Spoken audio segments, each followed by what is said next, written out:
Chase Lee Hockey here, Blue Futon movie 2 of 3 of the night. It's kind of later because I had to do a double feature, like run from one theater to the other. But this one is Mad Max Furiosa 4DX. So talk about the 4DX first. Pretty good.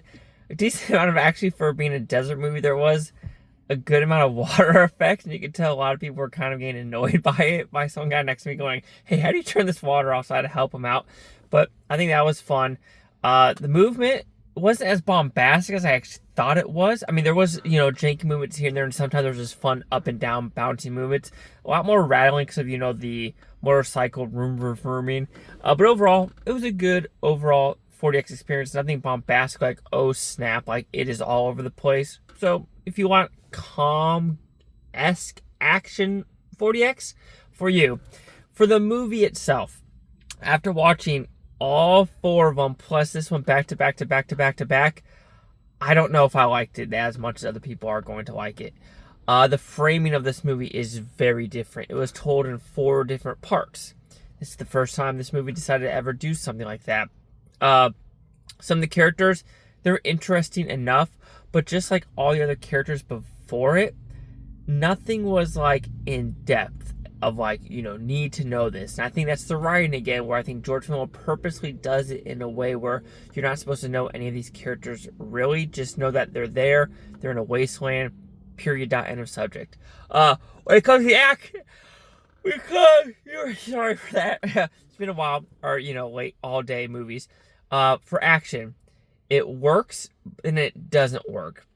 What I mean by that is the transition jankiness of when I'm watching this, and then I just watched Fury Road last night. There's a huge difference in the realism, the stunt work, and what is going on screen. You could tell a lot in this movie. There's these weird jump cuts. Jump cuts is the wrong word, but these weird transitions where you see it going from real to CGI in like in a heartbeat. You're just like, okay, that doesn't work as well as it should.